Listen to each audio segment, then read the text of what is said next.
Olá, queridos irmãos, mais uma vez estamos juntos para ouvir e aprender da Palavra de Deus. Que o Senhor nos dê a graça de estarmos sempre prontos para atender aquilo que o ensino das Escrituras tem para nós. Nosso texto de hoje é Isaías 59. É um capítulo longo, então eu peço a sua atenção para a leitura que passo a fazer. Eis que a mão do Senhor não está encolhida para que não possa salvar, nem surdo o seu ouvido para que não possa ouvir. Mas as vossas iniquidades fazem separação entre vós e o vosso Deus, e os vossos pecados encobrem o seu rosto de vós, para que vos não ouça. Porque as vossas mãos estão contaminadas de sangue e os vossos dedos de iniquidade. Os vossos lábios falam mentira e a vossa língua profere maldade. Ninguém há que clame pela justiça, ninguém que compareça em juízo pela verdade. Confiam no que é nulo e andam falando mentiras, concebem o mal e dão à luz a iniquidade. Chocam ovos de áspide e tecem teias de aranha. O que comer os ovos dela morrerá. Se um dos ovos é pisado, sai-lhe uma víbora. E as suas teias não se prestam para as vestes. Os homens não poderão cobrir-se com o que eles fazem. As obras deles são obras de iniquidade. Obra de violência há nas suas mãos. Os seus pés correm para o mal, são velozes para derramar o sangue inocente. Os seus pensamentos são pensamentos de iniquidade. Nos seus caminhos há desolação e abatimento. Desconhecem o caminho da paz. Não há justiça nos seus passos. Fizeram para si veredas tortuosas. Quem anda por elas não conhece a paz. Por isso, está longe de nós o juízo, e a justiça não nos alcança. Esperamos pela luz, e eis que só há trevas, pelo resplendor, mas andamos na escuridão. Apalpamos as paredes como cegos, sim, como os que não têm olhos, andamos apalpando.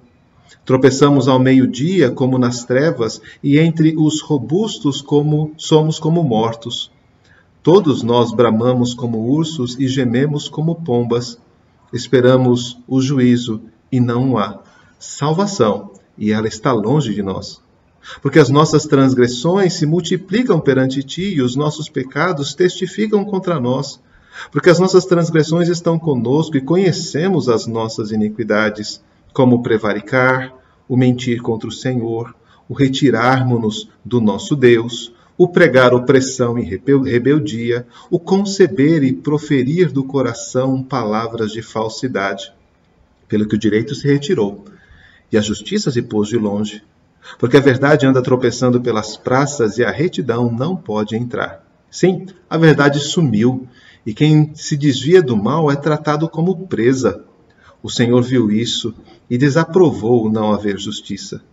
Viu que não havia ajudador algum e maravilhou-se de que não houvesse um intercessor. Pelo que seu próprio braço lhe trouxe a salvação, e a sua própria justiça o susteve. Vestiu-se de justiça como de uma couraça, e pôs o capacete da salvação na cabeça. Pôs sobre si a vestidura da vingança e se cobriu de zelo como de um manto. Segundo as obras deles, assim retribuirá. Furor aos seus adversários, e o devido aos seus inimigos.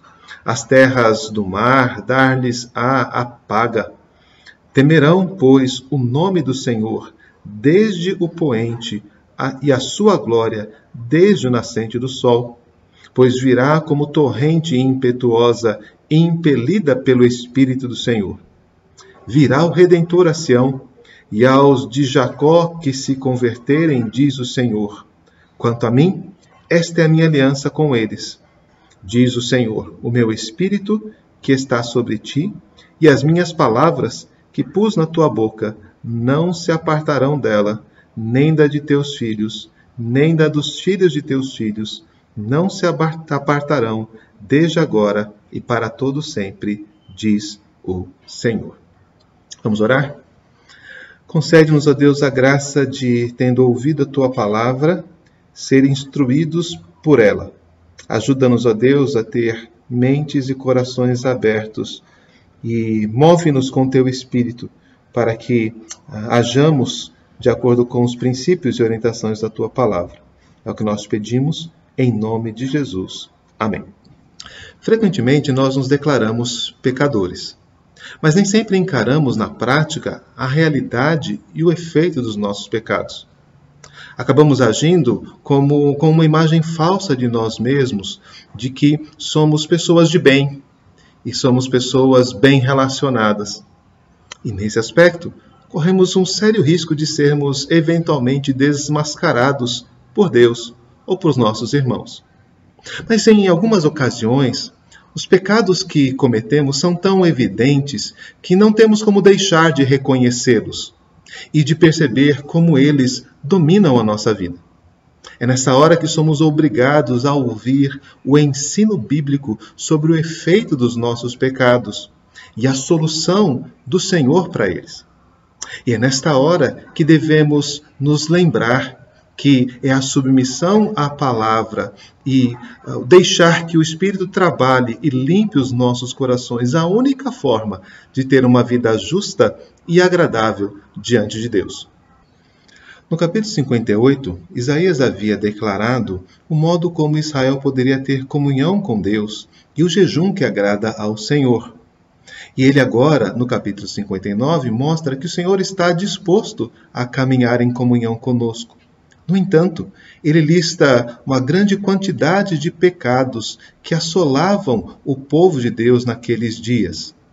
Eles são mãos contaminadas com sangue, iniquidade, ou seja, violência desmedida, bocas mentirosas e maldade, desprezo pela justiça, desprezo pela verdade, nos versos 3 e 4.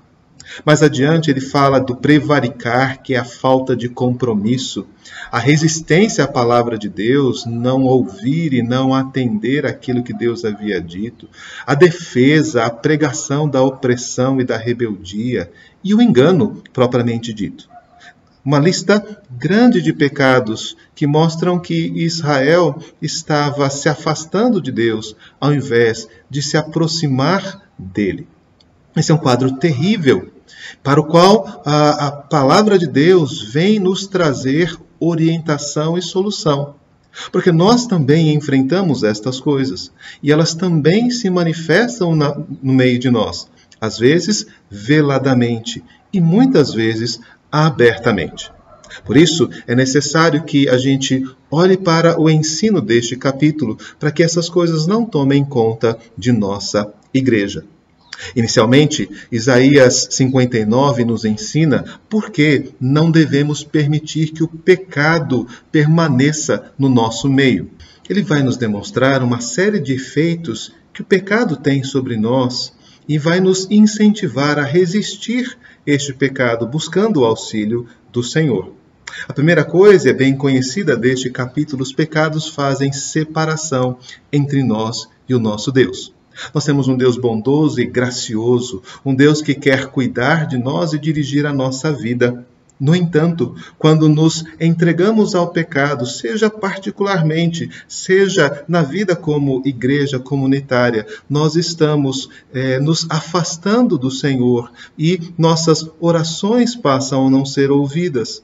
Nossos pedidos passam a não ser atendidos e a bênção de Deus passa a ser alguma coisa retirada de nós. Deus não pode abençoar a iniquidade, Deus não pode abençoar o pecado, Deus não pode abençoar a mentira. Por isso, Isaías lembra que se quisermos comunhão com Deus, precisamos nos afastar das nossas iniquidades e dos nossos pecados. O quadro de Israel era terrível e eles tinham todas as características daqueles que precisavam do juízo de Deus sobre si. Mas eles não pensavam assim e preferiam então confiar nas suas próprias ações e produziam assim maus resultados. Este é o segundo efeito do pecado em nós.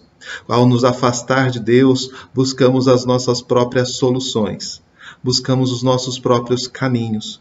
Quando alguém nos faz mal, a nossa resposta é revidar. Quando alguém nos ataca, o nosso sentimento é de atacar de volta.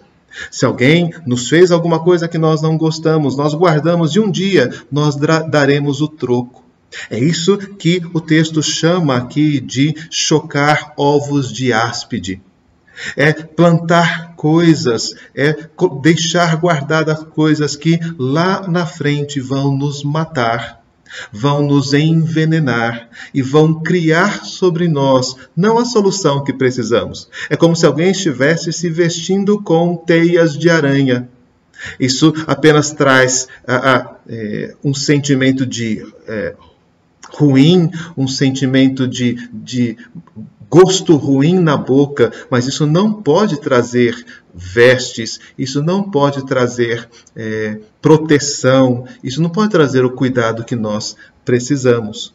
Andar nos nossos pecados só trarão maus resultados. Sermos rápidos em responder e contra-atacar só nos fará caminhar cada vez mais para a destruição. Por isso, no verso 8, Isaías diz: desconhecem o caminho da paz. Não há justiça nos seus passos. Fizeram para si veredas tortuosas. Quem anda por elas não conhece a paz.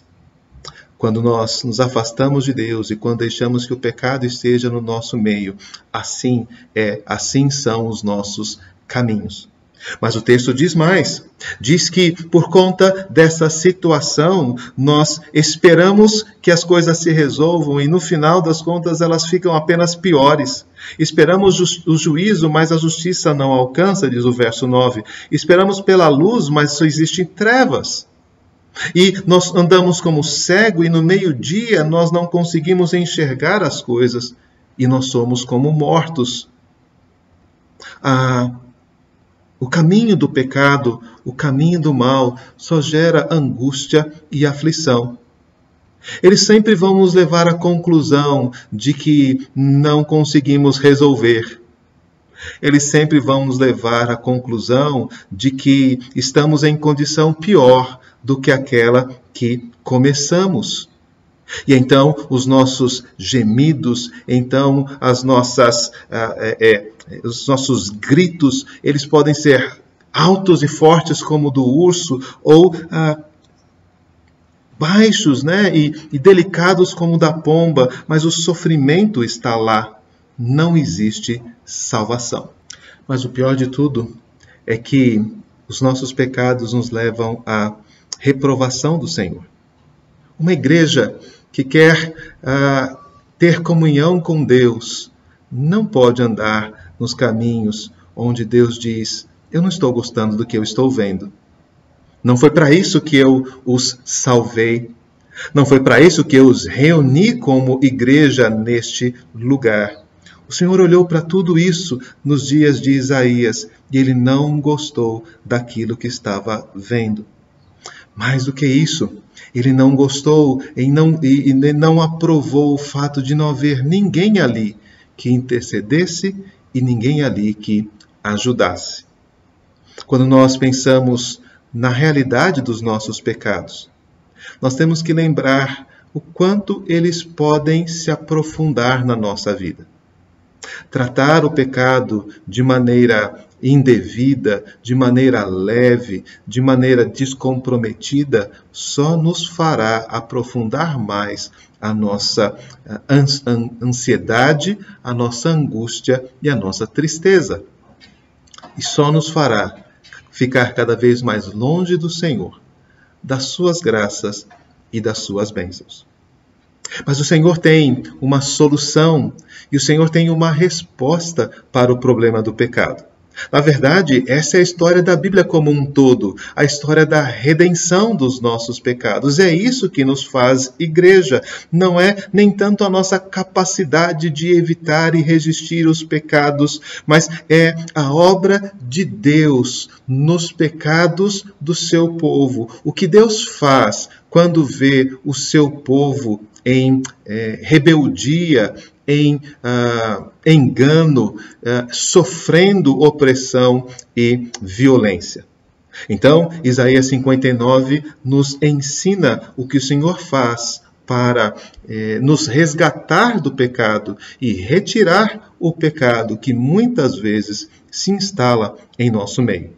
O verso 16 nos diz assim: viu que não havia ajudador algum e maravilhou-se que não houvesse um intercessor. A primeira coisa que Deus faz é procurar por pessoas que estão ali agindo como pacificadores. Pessoas que estão orando pelo povo de Deus, pessoas que estão orando pela igreja de Deus, pessoas que reconhecem que estamos nos afastando do Senhor, mas que sabem que podem recorrer a Deus, mesmo no meio dos seus pecados, e podem pedir a Deus perdão. Podem pedir a Deus que restaure a sua vida, restaure a sua igreja, restaure a sua família, intercessores. Também o texto fala de ajudadores, pessoas que estão ali buscando refazer os caminhos da paz. Pessoas que estão ali buscando encontrar as formas de estancar o pecado e de evitar que mais pessoas sejam atingidas por ele. É muito importante, irmãos, em tempos de crise, em tempos de dias de conflito, como aqueles que estamos passando, nós nos posicionarmos como intercessores e como ajudadores. A igreja precisa da nossa ação.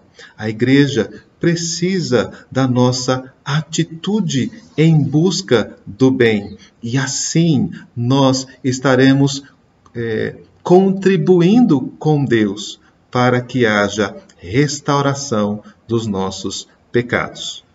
Mas se a nossa atuação como intercessores e ajudadores é tão importante, muito mais preciosa e eficaz é a ação do próprio Deus vindo em nossa direção para nos livrar e tratar dos nossos pecados.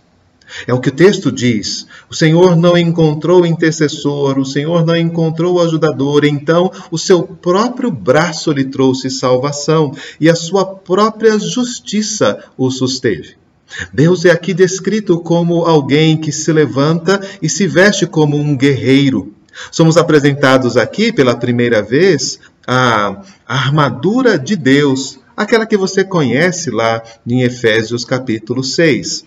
Então, Deus veste-se de justiça como de uma couraça, põe o capacete da salvação, põe uma veste de vingança e cobre-se de zelo como de um manto. Deus se veste assim porque ele vem promover a sua justiça. E a justiça de Deus, ela se manifesta de duas formas muito claras. A justiça de Deus se manifesta como vingança contra todos aqueles que praticam o mal.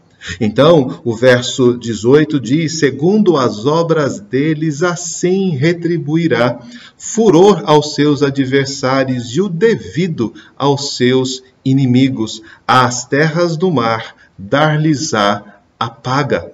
Sim, quando alguém pratica o que é mal, quando alguém age com injustiça ou maldade, quando alguém se vale da mentira ou do engano, quando alguém deixa de andar nos caminhos do Senhor, enfrentará este poderoso guerreiro que com a sua espada virá para disciplinar e retribuir o mal contra todos aqueles que o praticam.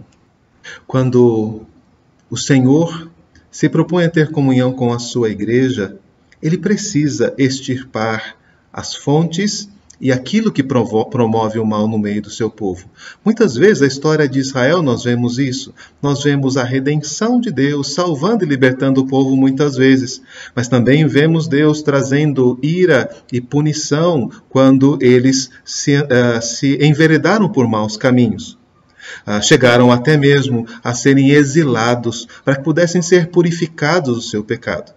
Deus quer santidade no meio do seu povo e ele só pode andar no meio do seu povo se esse povo for encaminhado em santidade.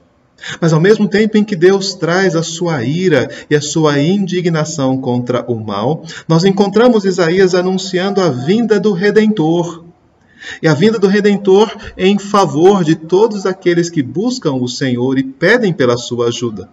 No meio das nossas crises, no meio dos nossos pecados, aqueles que se arrependerem e aqueles que reconhecerem a graça perdoadora do Senhor Jesus serão acolhidos.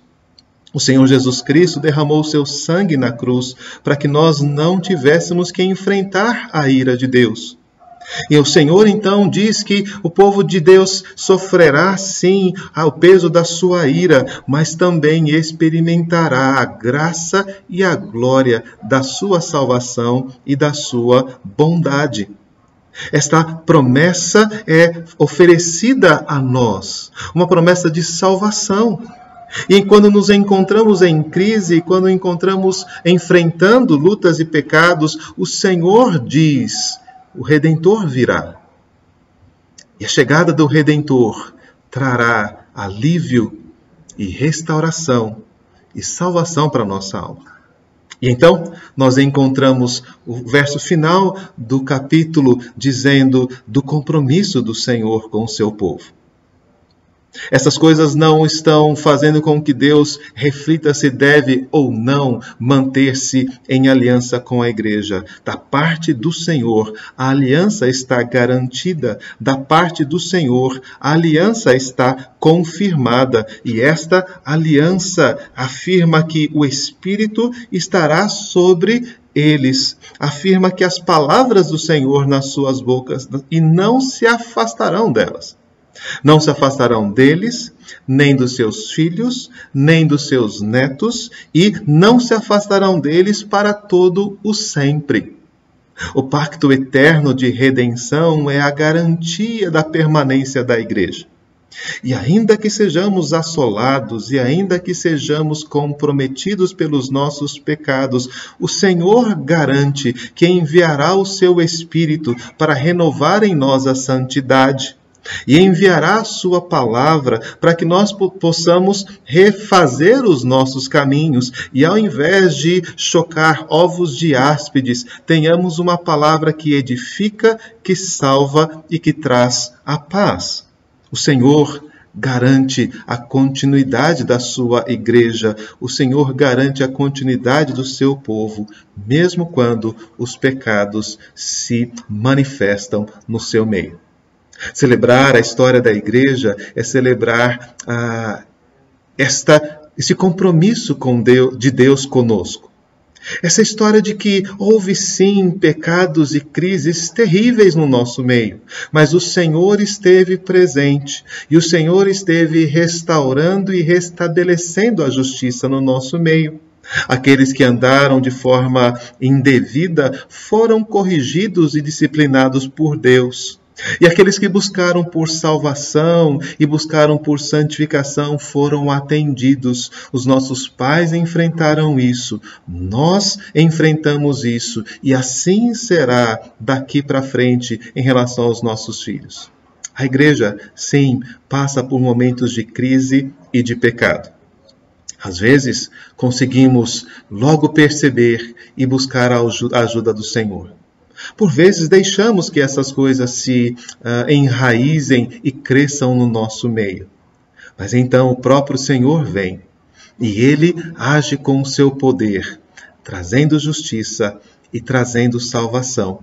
E confirmando a sua promessa, a sua palavra, de que seu Espírito estará conosco todos os dias e que Ele nos renovará em nós os efeitos transformadores e salvadores da sua palavra.